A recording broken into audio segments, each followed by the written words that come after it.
Good evening. So, I don't know why it came to me, but it came to me in the last 5 minutes that I am now at nearly, I think over 13,000 followers on Facebook, or maybe 14, I'm not sure. So it's come a long way from kind of around 1,000 people. So there's so many people now following me, and I absolutely love that because when I come online like this, I like to have people to talk to. I like to have people to share things with. And so the bigger the community grows and the bigger the following grows, the better I feel and the more it kind of gives me a drive to keep doing what I'm doing. But I thought to myself, actually, a lot of these people who follow my page come from the odd video that I do, answering questions, or from a meme that I might share, or a little blog that I might write. I thought, actually, there's probably quite a lot of people on here who have no clue who I am or why I'm even doing what I'm doing. Now, those of you that have worked with me or read my book or on any of my courses or in my private members club will know loads about me. I share a lot about myself. I don't hide anything. I'm very open about who I am and how I've got to where I've got. But I thought I'm just going to hop on for a few minutes and just say who I am and why I'm here doing what I'm doing, basically. And again, as ever, I'd love anybody to share these videos just to reach as many people as we can. But basically, I know sometimes when people will see me and doing these videos, and even just coming online and doing a video like this would make me appear to be like super confident and outgoing. And actually, I am pretty confident and outgoing. But I haven't always been, although I have always put on a front that I am, I haven't always been. And so I went to school, I went to university, I then went travelling with my boyfriend at the time, who is now my husband. And Nikki just started reading your book. Yay, let me know how you find it. And so I did all of these wonderful things and felt kind of quite untouchable, if I'm honest. When I look back now, I wasn't, but at the time I didn't see it. I thought everything's going great, and I was very determined, very ambitious, wanted to do really well in my career, etc., etc. And then when I was in my early 20s, after I got back from travelling, moved back to Manchester, spent a couple of years in London working, and then moved back to Manchester. And what felt like in a very short space of time, I literally couldn't leave the house. And not only that, I didn't want my mum to leave the house. So it was like as if I was a 6-month-old baby and literally needed to be by my mum's side. Didn't want her to leave. I would go into such a panic even if she left the house. So much so that I would go, if she wanted to go to the local shop, I would go with her and sit in the car and I'd cry the whole time. Like I was so, probably as extreme as you can get in terms of anxiety. And at the time, I felt so out of my depth, so overwhelmed, had no clue what had happened. I couldn't understand how I'd ended up in that position. I'd travelled the world. I'd been on so many flights. I'd been to Australia, for God's sake. And here I now found myself not able to leave the house. Like, it was so scary. And depressing, quite frankly. So this went on for a little while, and to the point where I was extremely exhausted, because anyone that suffers with anxiety or depression knows it's completely exhausting. We don't stop. You may sit on your backside all day if you're depressed or anxious. You might not even stand up. You could be lay flat all day, but it doesn't mean you're not exhausted, because actually the thoughts in your head creating that anxiety are also speeding up your heart rate. So it's as if you've been running around the block all day long. So I get how exhausting it is. And so there came a point where I thought I was going to completely lose control. I didn't really know what that meant, but I thought I was going to lose it. And I went to the doctor and I almost begged them to take me to somewhere, a hospital or something. I didn't have a clue how I was going to get out of it. And if I'm honest, the reason I wanted to go into hospital is because I felt so bad on my mum. She did nothing but support me. She was fantastic, but I was at such a loss and felt so bad for the fact that she couldn't even leave the house because I wouldn't let her. That I begged the doctor to take me somewhere. And so I ended up going into hospital, and I stayed there for exactly a month because that's what my private health insurance covered. Now you might think, oh, you're really fortunate to have private health insurance. And yeah, I could look at that and think I was, but you know what? If you are in a mental health institute, it doesn't really matter whether it's NHS or private, it's still a shit. Like, if you feel crap, it doesn't matter what wallpapers. I couldn't even tell you what wallpapers on the walls. I couldn't even tell you what curtains there are. I couldn't even tell. Like, it makes no difference in that moment because you're just so overwhelmed that none of that matters. So I spent the month there. And then as I was due to leave in that month, like what they'd done is they try and encourage me to do a bit of exercise, you know, to eat more frequently because I stopped eating. So I would always lose a lot of weight when I got really anxious because I just felt so sick that I couldn't eat. So they got me back eating, getting me to do exercise, doing yoga. I talk about this in my book and it makes me laugh because I talk about the time where I did an involuntary trump during yoga that made me as anxious as hell then for the next however many days. I never went back to yoga, and I laugh about it now, but I was really quite traumatized at the time. The lady had come to stretch my leg even further and she made me trump, and I was absolutely humiliated. So that was the end of my yoga career at that moment. So anyway, came out of there after a month, was on lots of different medications. So I was on Valium, I was on beta blockers, I was on antidepressants. I think that was mainly it. Which was enough. So I felt pretty zombified, if I'm honest. Came out of there and thought, what on earth do I do now? And I can remember so vividly my mum picking me up. It was in Hale. It's a lovely little village in England, in the UK, near Manchester, in Cheshire. And I remember thinking, I've got to get on with my life now. Like, I've been released, so surely I must be better and surely I must be able to get on with things. And I walked into a sandwich. Well, my mum said, should we go and get something to eat? She probably won't remember this, my mum, but let's go and get a bite to eat. And straight away, my heart was going 10 to the dozen thinking, go and get something to eat. I can't sit down in a restaurant. There's not a cat in hell's chance I can sit in a public place. But I didn't want to say I couldn't because I thought, well, I've been in here a month. I should be better now. But I didn't feel any different other than the fact I was on medication. So my heart wasn't racing quite so fast. But the fear was still ultimately the same. And nothing had changed about that. So went in, got this, so I said, oh, can we just get a sandwich? I really can't wait to get home kind of thing. So I went and got to get this sandwich, and I remember going to the till, and the lady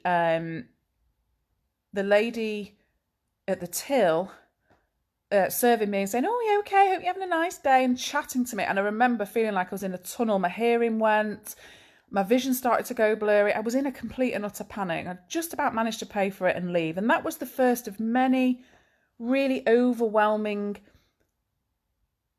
ways of trying to integrate myself back into normal life. I was absolutely shit scared still, and that went on for a long time.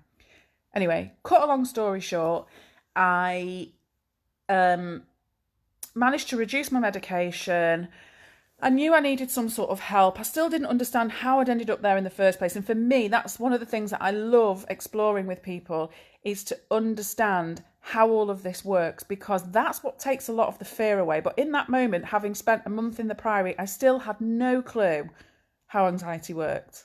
I just thought it was there, I could do nothing about it, and the medication was stopping it. That's all I knew, and I felt completely helpless and powerless in that. So I thought, I'm going to have to find out what's going on here. So I started to do a bit of research, and then I saw, right, okay, it looks like I need a counsellor or a psychotherapist. Maybe, you know, that's what I need to do next. And I was still really embarrassed and ashamed of where I was at.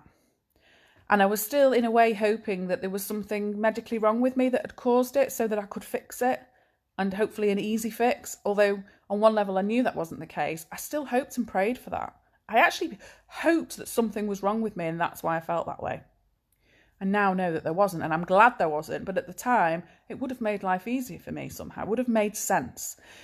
So I thought, I can't go and see a therapist. This is just so embarrassing, so humiliating. You know, how have I ended up here? I'm such an idiot, blah, blah, blah, blah. And then I can't remember, but I just somehow came across a site that was about training to be a psychotherapist. And part of the criteria for training to be a psychotherapist, a TA psychotherapist, which is what I'm trained in, said that you had to be in psychotherapy during your training. And that was it. I thought, there you go. There is my answer. I can pretend that I'm doing it because I'm trained as a therapist and I'll have to have therapy. Perfect excuse. I'm going to go for it. So even though I was very overwhelmed still and still didn't have a clue what was going on and what I was about to face, I got myself through an interview in order to get myself a place on the course. And I'm really actually good friends with the person that runs the institute, and I've mentioned this to him before, but that actually I didn't seem like I was really anxious, but I was so anxious at the time. So I did a really good job of hiding it. I practiced a lot. And so I started to train as a psychotherapist. So that obviously helped my awareness. I was in therapy for a long time. I've also trained in NLP, hypnotherapy. I've done some DBT bits. I've done CBT. You name it, I've done it. And all of the things that I did helped me become more aware. Particularly with anxiety, and not everybody will agree with me, and that's okay, but this is just my experience and my experience with lots of clients in the hundreds now that I've worked with, including online courses. There comes a point where it's unhelpful to keep talking about anxiety, and that's where I was getting. And that's why I was getting to a point where it just kept coming back. It was coming back less strong, more easy to manage because I learnt something every time I had an episode, but it was still hanging over me. I was still fearful of it coming back, and I still felt like it defined me massively. And then I came across the 3 Principles by Sydney Banks, which is what I now coach other people, which is what I now explore coaching, whatever you want to call it. I now explore with other people, which is ultimately about how human nature works. And as I said earlier, it might sound a bit too simple to be, or too good to be true, but actually understanding how we work as human beings does take a lot of that fear away. That, the symptoms that we have when we're anxious that I was having in that hospital day in, day out frightened me so much. I'd go to bed at night and the room would be spinning so much that I'd feel like I'd have to hold on because I actually thought I was going to fall off. And that is scary. Lying in a room on your own, in a hospital, in the dark, holding onto the side of a bed because the room is spinning that much is scary. But yet I didn't realise, nobody told me at the time that was a safe symptom. Nobody told me that that's what your body does when you give your mind false information. And it's a response. It's your fight and flight response. No, people talk about fight or flight, but not really in the way that I understand it now. So, and what would happen is I'd say, I'm really dizzy, I'm struggling at night. And rather than anybody explaining to me how that worked to take the edge off the fear of it, they'd up my medication. And sometimes the side effects of that medication might make me feel dizzy and I wouldn't know what it was. And anyway, so I was so confused and so scared of it. So the biggest thing with these 3 principles and why I love them so much and why I dedicate every bit of my time, I know I get paid for doing what I do, but I also do a lot of stuff that I don't get paid for.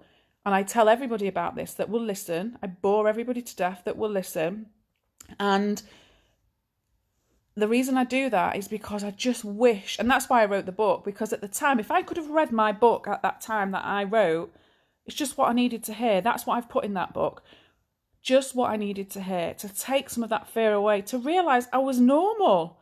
I was completely normal, and that I didn't have to fear myself, this worry about losing control when none of us are in control anyway, but nobody ever told me that.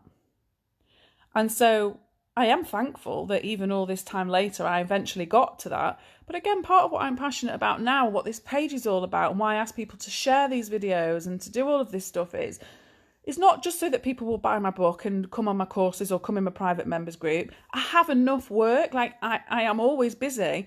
I do this because sometimes it can just be, if I'd have come across this when I was in that hospital bed, it may have just been something that I heard that would make me less frightened of what I was going through, that would have helped me massively. And that is my mission in life now. And actually, as cheesy as it sounds, if I drop dead tomorrow, I'm quite happy with the amount of people I've helped with anxiety. I feel quite proud and quite thankful that I've been able to do that. But hopefully I'll be able to help a lot more people. So I just wanted to share that because I thought, actually, unless you've read my book or been on any of my courses, that you probably won't know why I even do what I do. So there you go, that's why. Because I went through hell in my early 20s. And I don't see it as hell now because it's got me exactly where I am. And I can see that it was all as it had to be where I am now. But thank you for sharing, Lisa. I appreciate it. Let's have a look at what people have said here. Doctor doesn't think I will cope with it.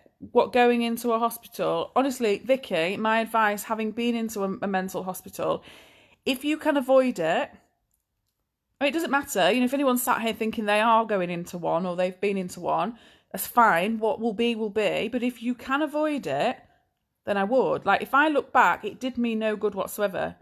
It was just a place where I got on the medication, but it just kept confirming to me day in, day out that I was broken and I wasn't capable of being in the outside world and I needed fixing. And that was all bullshit. I just needed to understand. I didn't need fixing. I just needed to understand. So if you can do it in other ways, then do. Just out of 12 plus week clinical depression cycle, and yes, my body keeps me safe, hence these cycles. Yep, your body does keep you safe, and when we're in these situations, we really lose faith in our body and our body's ability and our wisdom and our just that internal sat nav gut instinct that carries us through life and carries us through some really tough situations, and we can forget that and lose sight of that. And it's about finding that, which it sounds like with your capital letters saying, yes, my body keeps me safe, that you are seeing that. And that is crucial. Helps so much to forgive myself. Yes, one of the biggest, I mentioned this the other day on another video, one of the biggest things that people have in common that I work with, and myself included when I was severely anxious, is this absolute relentless beating yourself up for not getting it as you see as right, for being anxious. These are the times where we need to be the most compassionate we can to ourselves. If you were supporting someone else who felt like that, you'd be compassionate, you'd be empathic, you would talk to them in a way where you would want to show love and nurture. And yet when it's us, we're absolute shits in the way we speak to ourselves, and it's so unhelpful. So yes, forgiving ourselves, not even, I would even question, do you need to be forgiven? But being kinder to yourself and being compassionate, yes. Anxiety, why does it make you feel so poo? Crying. Crying is a good release, okay? So that's okay if you're getting upset. It is a release. When I used to have panic attacks, I would always settle after I had a good cry. It makes you feel rubbish because you don't like the physical symptoms and you're scared of them. And so you're trying to battle against them. And actually, they're harmless. I know they don't feel nice. They're harmless and they're keeping your body safe. You're sending a message to your body. Apply for bipolar 2. Yeah, absolutely. There is not one condition that someone could come to me and say, I've got this condition, can I still be helped? And my answer 100% of the time is yes. So it works in exactly the same way. I want to join the group. I don't know, I can't remember, Lisa. If I haven't sent you the links, just let me know. I will put my website link on here as well, because when I do these videos, I do then get quite a few messages saying, what do I offer, etc. I will put a link to my website. There's still work being done on my website. I'm forever doing it because I'm always busy, so I don't always find the time. But it will show you a little bit on there of what I do and what I have to offer. Listening to you, I've learnt far more than 2 CBT courses. Oh, that's good, John. I mean, it's not good that you feel like you've not learnt what you want on a CBT course, but I think, and any of my colleagues out there that do CBT might want to bash me around the head about now, but to me, CBT can often be about controlling the thoughts, changing them, blah, blah, blah. And I'm talking about you can't change them. Thought comes, it comes. You can't control it. You don't need to change it. It's more about your response to it. And so actually, when people are anxious, CBT sometimes works for people, but often it won't work for people because they struggle with trying to control their thoughts. And rightfully so, because it's pretty much impossible.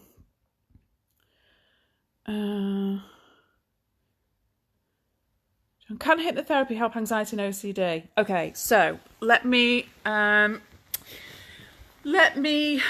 I've trained in hypnotherapy and I've experienced hypnotherapy. It didn't work for me. However, I enjoyed it. I've had it a couple of times. I've enjoyed it once and really not liked it another. But I enjoyed it because you're not going to lose anything. It's very relaxing and it helps you get into a state of relaxation. It's not, however, a miracle. Okay. So it's about I won't go too much into it now, but it's about tapping into that subconscious part of your mind and almost like changing those messages, helping you see things in a slightly different way. But to me, it's much more effective if you can do that in the here and now for yourself. So what I teach or what I explore or whatever with people is that, because for me, for example, with hypnotherapy, when I was anxious, I overthought hypnotherapy. So the room would spin because I'd be like, is this going to work? What if it doesn't work? What am I going to do if it doesn't work? What's she going to say to me? Is this going to make me feel weird? And I just overthought it. And we can overthink anything. And overthinking it made me more anxious. So that's why it didn't work for me. Whereas some people who embrace it and accept it feel really relaxed when they do it. And then people feel like they need to go for top-ups. For me, you're much more empowered learning about it from a much more conscious place, so that you put it this way. Now I've learnt these 3 principles outside of hypnotherapy or anything else, I can't lose them. I can't unknow it. It's like riding a bike. I know it now. I can't unknow it. And I think that is much more effective for people long term. But I'm not saying don't have it or anything like that. Everybody's different. It's not going to do you any harm, put it that way. Can't see any. I can see you on here. Yeah, there's quite a few comments. I don't. Listen, Lisa, you don't want to cry because you've been doing really well the last 4 days. That implies that you think that because you're crying, you're no longer doing well. And I disagree. Okay, I absolutely disagree that crying means you're not doing well. We decide, we make this up. We make up crying is bad, crying is weak, crying is this. None of that is true. Crying is an emotion that is really beneficial and a release. And actually, sometimes I quite like having a good cry because it's like having a reset and a refresh for me. So I think it'd be really helpful for you to reframe the idea of crying. And it doesn't mean maybe this crying is just a release that you need just now. Just trust in it. Trust in that you're crying because you need to cry. And not because you are now failing or now not doing as well or now, you're failing. It's just not the case. I never do get the help, even when I go to get it. Just put in the waiting list after waiting list. Please join your group. You really help me when you... Nikki, I'm going to put the link... Oh, what am I doing here? In a minute. For anyone that is interested in the group, it's the Living Your Best Life members group. I'll put my website on and it's all in there. There's different levels of membership and things like that for people that want different things. But I will pop in fact, I'll do it now while I'm talking. Yes, I have many bad thoughts. Controlling them is hard. Breaking them down for what they are and changing what they're... Yeah, and sometimes that will work, but sometimes we really struggle to change our thoughts. But that's okay, because you know what? We don't actually need to, and that's the key. It's accepting that thoughts come and go. We can do bugger all about them. Some are good, some are bad. It's when we hold on to them and we start wishing them away and, oh, why am I thinking like that? And we overthink it. That's when we become stuck. So my website is saritaylor.com/work with me. Just takes you to an overview of everything that I do. But any questions, just private message me. I'm new here. Welcome. Due to all you suffered has most definitely given you the best handle on helping others with mental health. I suffer anxiety. My sister has extreme bad mental health issues. But I feel strongest till... I'm proud of your selflessness in helping others, whether paid or unpaid. Oh, thank you. That's so nice. Yeah, I'm not completely selfless because I do earn a good living from this. But sometimes I could earn my money in much easier ways than I do. I do give it my all, put it that way. The 3 principles, if you go on my website, you'll see, but the 3 principles are mind, thought, and consciousness. But in a nutshell, it's learning about how human nature works so that we're not as scared and we realise that every second of every day, our experience is created through our thinking. Where do you live? I've got insight number. I wanted 6 weeks and 90 days for face to face. You say what? Oh, it's replied to someone else. Okay, so I'm going to leave it there because I've gone on for much longer than I intended to. I'm going to pop on briefly over on Instagram in a second. If any of you are on Insta, come over there as well. Sari Taylor Coaching, I'm on there. Yeah, but thank you for listening. And so I just wanted to share a little bit about me, really.